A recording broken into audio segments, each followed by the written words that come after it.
Hello, hello, hello mga sangkay. Ayan, human na naman ang adlaw san pobre nga waray nun, maupay nga gabi sa iyo kataan. So, ini ang latest na yan didi sa Dubai, Al Barsha. Ayan ka, uuwi ko lang galing work.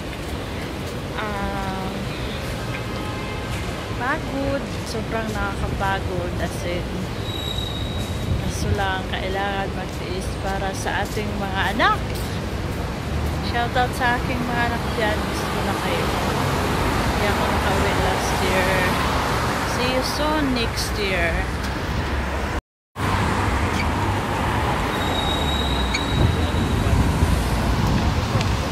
Ayan. Nahawas pala aktikang sa bus. So, magwawaray ak guys, namingaw ak maglatasan amo san ako kinadakuan nga dialect. So ayan, ito ang Mall of the Emirates,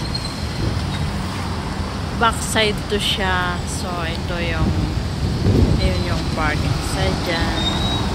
Dito ako nakatira malapit sa Tagalog na didiak na istarharani sa Mall of the Emirates, Dubai, sa Al Barsha, Dubai. Ayan. Mauwi ni didian sinusugad niya Al Barsha, Dubai.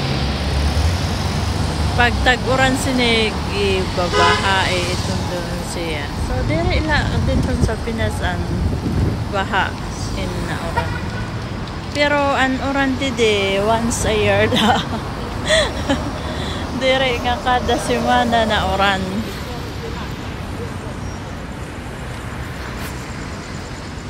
Ayan. So, nauli pala ang pobre. Shoutout sa mga taga-Samar, mga waray.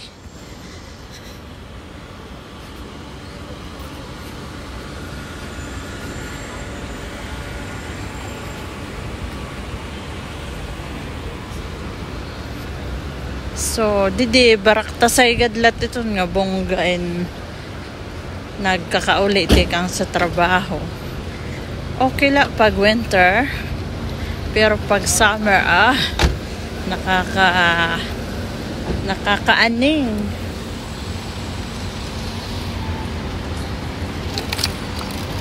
So, bida talaga ang Pinoy. May restaurant ng mga Pilipino. Ayan, lotong Pinoy sarap na babalik-balikan.